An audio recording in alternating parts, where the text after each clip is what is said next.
সালমান শাহ হত্যা মামলার আসামি রিজভী ১৯৯৭ সালের জুলাইয়ে ১৬৪ ধারায় দেয়া জবানবন্দিতে বলে, সালমানকে হত্যা করতে সামিরার মা লতিফা হক ডন ডেভিড ফারুক জাভেদের সঙ্গে ১২ লাখ টাকার চুক্তি করেন। উল্লেখ করা হয়, সালমানকে শেষ করতে কাজের আগে ৬ লাখ এবং কাজের পরে ৬ লাখ দেয়া হবে। হত্যার ঘটনা সম্পর্কে আসামি রিজভী জানায়, ৯৭ সালের ৫ জুলাই রাতে হত্যার উদ্দেশ্যে সালমানের বাড়িতে যায় পরিকল্পনাকারীরা। ঘুমন্ত সালমানের উপর ঝাঁপিয়ে পড়ে তারা। উপস্থিত ছিলেন সালমানের স্ত্রী সামিরা এবং শাশুড়ি লুসিও। আত্মীয়া রুবি ছিলেন একই বাড়িতে। ফারুকের দেয়া ক্লোরোফোম নিজেই সালমানের নাকে চেপে ধরেন সামিরা। ধস্তাধস্তির এক পর্যায়ে মামলার ৩ নম্বর আসামি আজিজ মোহাম্মদ এসে সালমানের পা বাঁধে এবং পুশখালি ইঞ্জেকশনে সহায়তা করে সামিরা।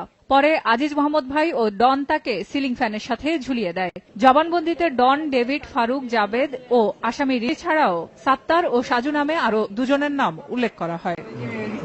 কিন্তু প্রত্যক্ষ আসামির এই জবানবন্দির পরও যাদের নাম পাওয়া যায় তারা সবসময় ছিলেন ধরাছোঁয়ার বাইরে। এই মামলা রিজভী কিন্তু জেলখানায় ছিল। এই মামলা তদন্তের সময় রিজভীকে তারা এই মামলায় কানেকশন এনে সোনার দেখিয়ে তারা কোনো রিমান্ডে নেয়নি। যে 22 বছর আমরা কোনো আসামিকে জিজ্ঞাসাবাদ করেছি এরকম কোন স্টেটমেন্ট দেখি না। মামলা প্রসিকিউশন দাখিল করার জন্য ইনভেস্টিগেশন এজেন্সির যে দায়িত্বটা ছিল আমার কাছে মনে হয়েছে তারা সঠিকভাবে করতে পারে না। হত্যার 1 বছর পর সিআইডির রিপোর্টে বলা হয় এটি আত্মহত্যা। 12 বছর পর দেওয়া জুডিশিয়াল ইনকোয়ারির রিপোর্টে একই কারণ দেখানো হয়, কিন্তু কোনো আসামি বা সংশ্লিষ্ট তদন্ত কর্মকর্তাদের জিজ্ঞাসাবাদের কোনো অস্তিত্ব নেই রিপোর্টগুলোতে। দুবারই নারাজি দেন সালমানের পরিবার। 2015 সালে র্যাবকে এই মামলার তদন্তের দায়িত্ব দেয়া হলে আইনি জটিলতায় তাও বন্ধ থাকে। 2016 সালে মামলাটি নিম্ন আদালতে পাঠানো হলে তদন্ত ভার পায় পুলিশের পিবিআই। গাড়ি চালককে খুঁজছি, গেটকিপারকে খুঁজছি, ওখানে 2 জন ছিলেন, খালেদ সহ 2 জন।